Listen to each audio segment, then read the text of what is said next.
Have you ever wondered about the way Steve Jobs became so rich and successful before his passing? Well, in today's video, I'm going to go over the incredible true story of Steve Jobs, how he went from a garage worker to a billionaire. Welcome back to Luxury Kings, let's get into the video.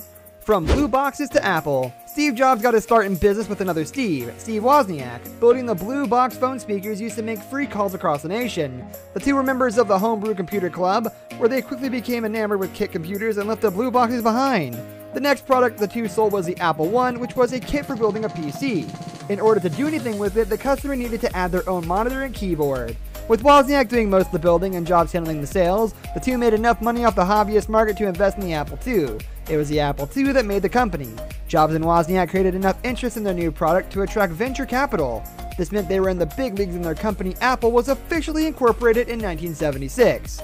Steve Jobs was a month shy of turning 22 and would be a millionaire before his next birthday. Box in the world. And we would give them to our friends and use them ourselves. And you rapidly run out of people you want to call. But it was the roller coaster ride begins. By 1978, Apple was making $2 million in profits solely on the strength of the Apple II. The Apple II wasn't the state of the art, but it did allow computer enthusiasts to create and sell their own programs. Among these user-generated programs was VisiCalc, a type of proto-Excel that represented the first software of business applications. Although Apple did not profit directly from these programs, they did see more interest as the use for Apple II broadened. This model of allowing users to create their own programs and sell them would reappear in the app market of the future, but with a much tighter business strategy around it. By the time Apple went public in 1980, the dynamic of the company was more or less set. Steve Jobs was the fiery visionary with an intense and often combative management style, and Steve Wozniak was the quiet genius who made the vision work. Apple's board of directors wasn't too fond of such a power imbalance in the company. However, Jobs and the board agreed to add John Sculley to the executive team in 1983. In 1985, the board ousted Jobs in favor of Sculley. The gap years. Steve Jobs was rich and unemployed. Although he wasn't working at Apple, he was far from idle. During this time, from 1985 to 1996, Jobs was involved in two big deals, the first of which was an investment.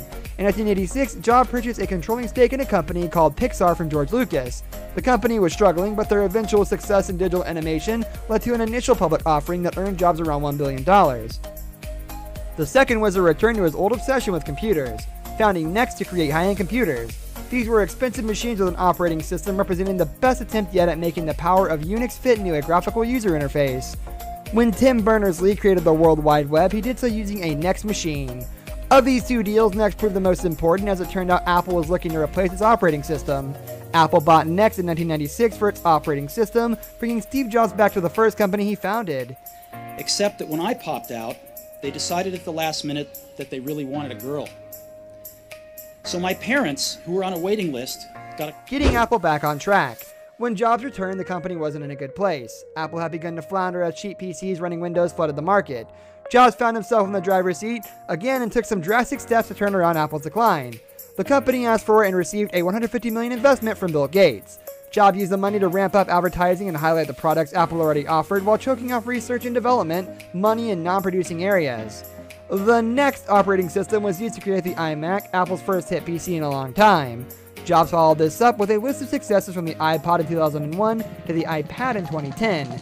The years between saw Apple dominate the smartphone market with the iPhone, open up an e-commerce store with iTunes, and launch branded retail outlets called, what else, the Apple Store. When Jobs stepped down as CEO, Apple was scrapping with Exxon for the world's largest market cap. Starting with the iPod in 2001 and then continuing with the iPhone and iPad over the next decade, Jobs rejuvenated the ailing Apple, putting it at the forefront of technology and communications. The bottom line. It's impossible to sum up Jobs' career in a single article, but a few lessons stick out.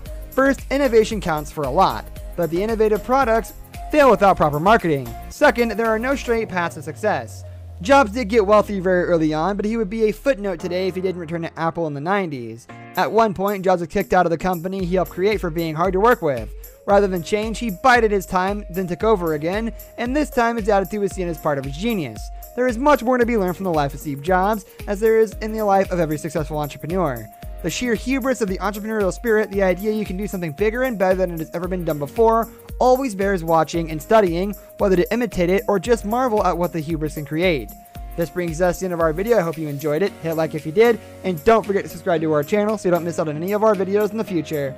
Also watch the two videos that are on your screen because I'm sure you'll love them. With that, I'll see you in the next video.